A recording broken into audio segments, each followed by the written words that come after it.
disunat dulu dalam Nabi Ismail ternyata terbukti kan sekarang anak perjanjian itu bukan Ishak. Kalau mereka mengatakan anak perjanjian itu Ishak, kan ada bunyinya tadi, mulai dalam tanah Mesir sampai ke tanah mana tadi itu akan diberikan oleh Tuhan. Ternyata yang menguasai juga orang Israel.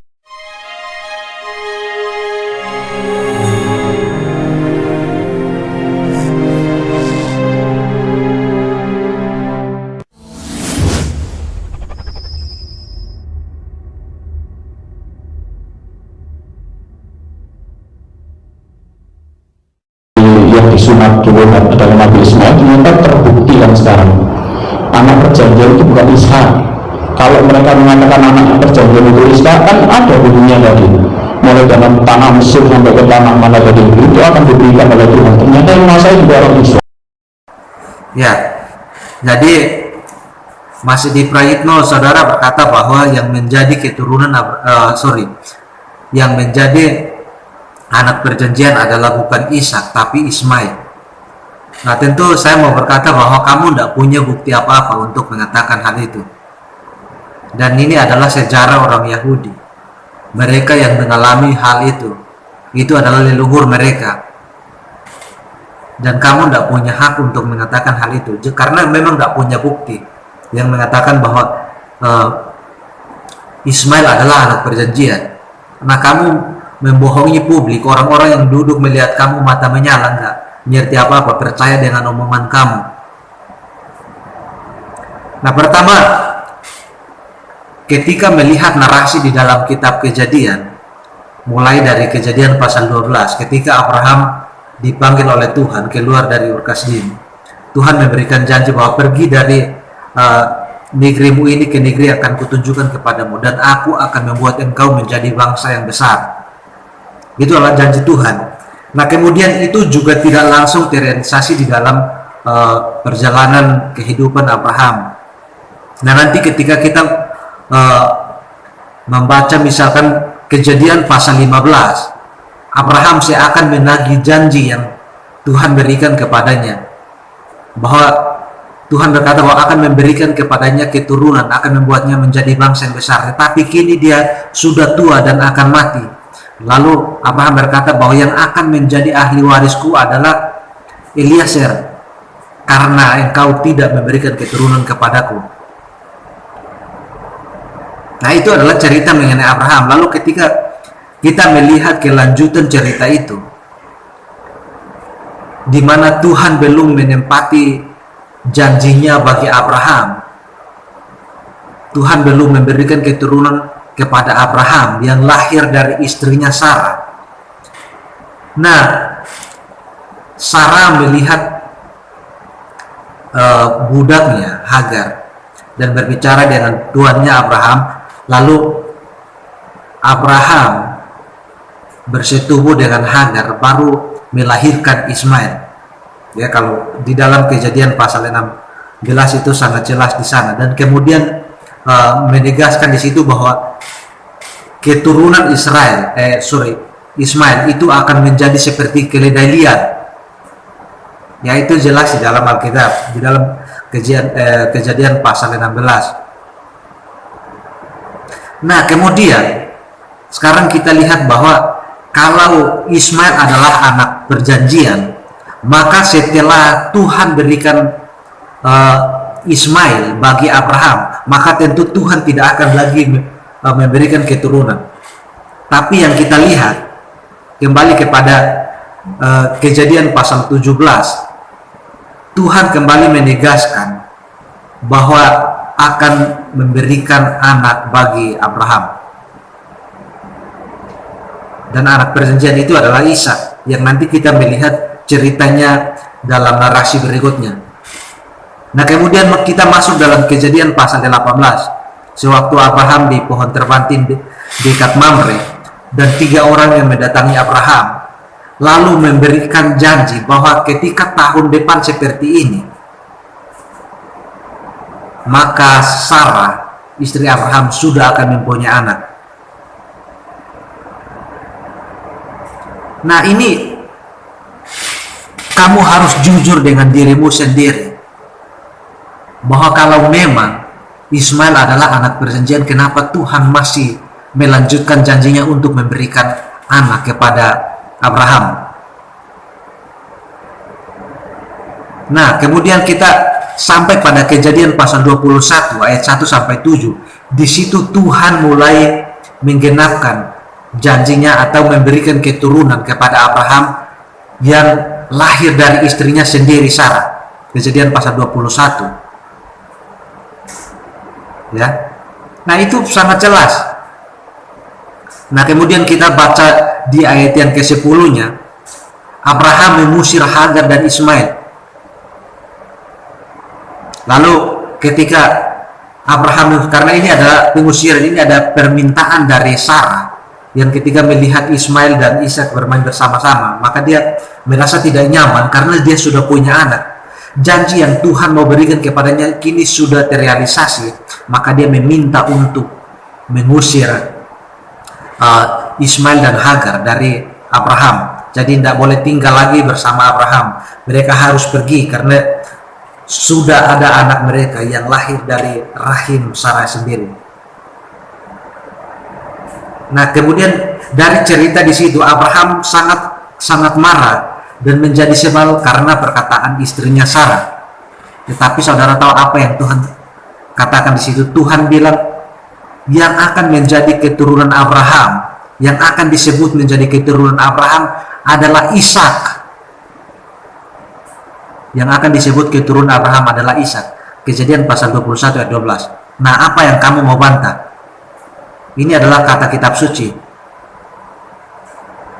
Dan kamu tidak punya alasan untuk menyangkal ini. Dan kalian yang mendengarkan dan mengikuti Edi Prayitno yang berkata bahwa anak perjanjian adalah Ismail, ini buktinya bahwa dia berbohong, membohongi kalian, dan kalian duduk mata menyala, nggak tahu apa-apa. Nah, sekarang begini, karena kamu berbicara mengenai kitab saya, maka saya juga harus mempertanyakan kitabmu. Karena bagaimana mungkin Abraham ini adalah orang dari Ur Kasdim, lalu Hagar ini adalah orang Mesir. Nah, bagaimana mungkin jadi orang Arab?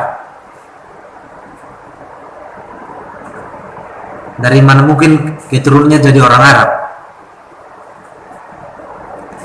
Dan ingat, Quranmu sendiri berkata bahwa seluruh nabi itu berasal dari keturunan Yakub, dari Israel. Nah, apakah Muhammad itu berasal dari Israel, dari keturunan Israel? Tunggu dulu.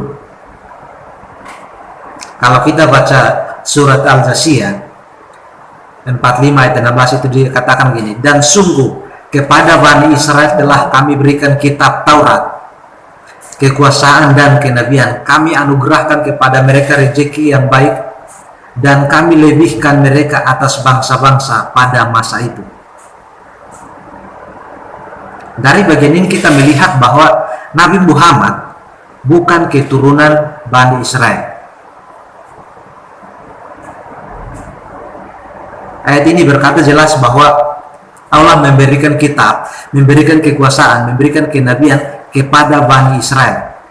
Nah, kalian harus paham bahwa yang dimaksud Bani Israel artinya anak-anak Israel, anak-anak yang lahir dari keturunan Yakub. Karena ingat, di dalam Kejadian pasal 32,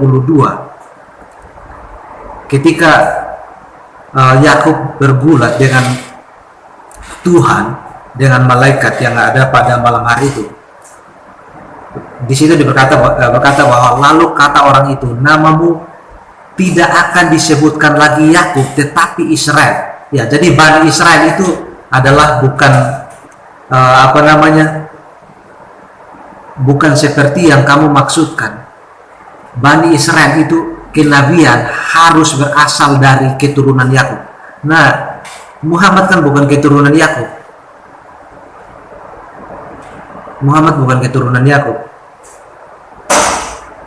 Nah, kamu harus ingat itu. Nah, kemudian kaum muslim bisa saja akan berkata bahwa Allah hanya berbicara tentang Bani Israel dan tidak ada detail lebih lanjut. Nah, jika kalau membaca keseluruhan Al-Jizyah, Anda akan mendapatkan bahwa Allah tiba-tiba menuliskan hal tersebut tanpa adanya sebab akibat atau alasan-alasan lain. Nah, kalau Allah tahu bahwa Muhammad bukan Bani Israel, tentu ia tidak akan berkata demikian. Lalu apa maksudnya? Terlebih bahkan bahwa kaum muslim tidak hanya percaya pada nabi yang berasal dari Bani Israel, tetapi saja percaya seperti misalkan Zulkarnain. Nah, Zulkarnain ini kan Alexander Agung, yang kita orang baca sejarah tahu bahwa Alexander Agung itu adalah tokoh sejarah. Nah, itu muslim percaya bahwa itu salah satu nabi, Nabi Idris, Nabi Saleh, bahkan Nabi Syuaib, dan yang terakhir adalah Nabi Muhammad. Artinya Allah tidak benar-benar membuat kenabian itu hanya berasal dari Bani Israel. Nah, tidak hanya itu yang menjadi bertolak belakang, tetapi juga tidak mungkin kalau Nabi Muhammad seorang nabi, kalau ia bukan berasal dari Bani Israel. Nah, lagi pula Bani Israel adalah musuh terberat dari Nabi sendiri. Itu kalian harus ingat. Nah, agar lebih jelas, baca Quran 29 ayat 27 surat Al-Ankabut. Di situ dikatakan begini, dan kami anugerahkan kepada Ibrahim, Ishak dan Yakub, dan kami jadikan kenabian dan kitab kepada keturunannya, dan kami berikan kepadanya balasan di dunia, dan sesungguhnya dia di akhirat termasuk orang-orang saleh. Nah, silakan kaum muslim dengan sesuka hati mau menafsirkan ayat ini seperti apa, tetapi akhirnya jelas bahwa kenabian hanya dianugerahkan kepada keturunan Ibrahim, Ishak dan Yakub. Satu lagi yang jelas di sini adalah misalkan di dalam surat 37 Al-Safat 37 ayat 112 sampai 113.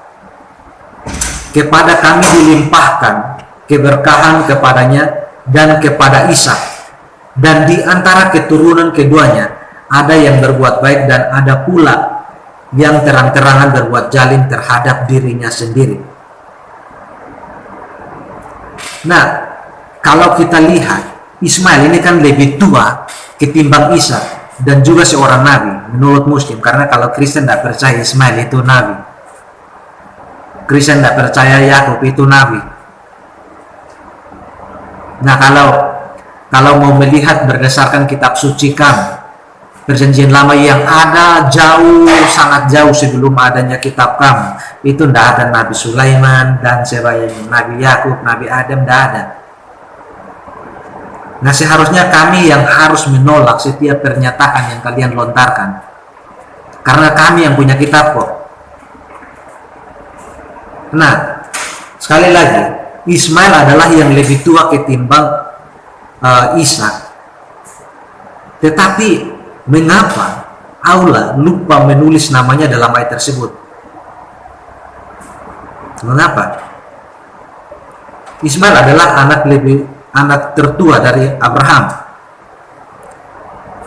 Ismail adalah seorang nabi dalam Islam. Kaum muslim menganggap Muhammad adalah keturunan 100% dari Ismail, dan saya tidak percaya itu, bahwa Muhammad itu berasal dari Ismail. Tetapi katakanlah bahwa anggapan kaum muslim itu betul. Nah, mengapa Allah melupakan nama Ismail memasukkan dalam ayat tersebut? Tetapi akhirnya pada ayat berikutnya di 113 yang menulis bahwa Allah berkata Ismail juga adalah seorang nabi. Nah, bagi saya Muhammad tidak bisa keturunan dari Nabi Ismail. Nah, orang Kristen juga harus ingat akan hal ini. Jangan sampai mengikut suatu mendengar sesuatu dari gerejamu dan kemudian setuju bahwa Nabi Ismail yang dimaksud itu adalah keturunannya adalah Muhammad. Tapi buktinya apa? Kalau kita bicara harus punya bukti. Dan yang harus diketahui adalah bahwa bangsa Arab sudah ada dari semenjak sebelum Ismail lahir. Jadi bagaimana mungkin Nabi keturunan Ismail?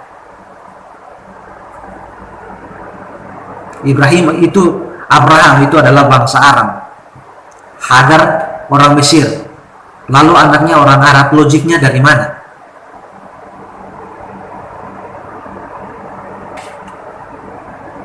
Nah, bahkan buku Islam sendiri di dalam kitab Al-Sirah Al-Nabawiyah karangan Ibnu Hisam volume 1 halaman 5 berkata bahwa Ismail menikahi salah satu anak perempuan dari suku Jurhum, namanya Ralah, putri dari Amru Al-Juhrimi menurut kalangan Muslim.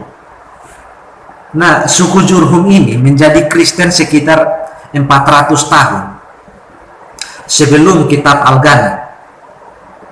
Keluarga Muhammad bukan berasal dari suku tersebut, yang berarti tidak mungkin Nabi keturunan dari Ismail.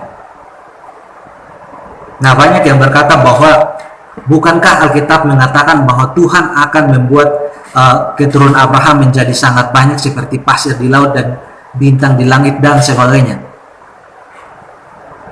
Tetapi mereka lupa bahwa bangsa Arab yang asli sekarang bukan bangsa Arab yang dulu.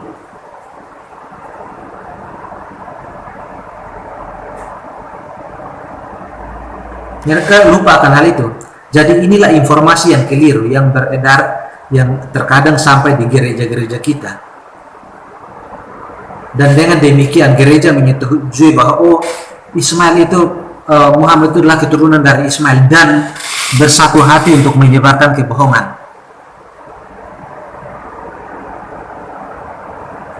Nah, ini harus kita tahu mengenai ketidakmungkinan bahwa Muhammad itu lahir atau dari keturunan Ismail.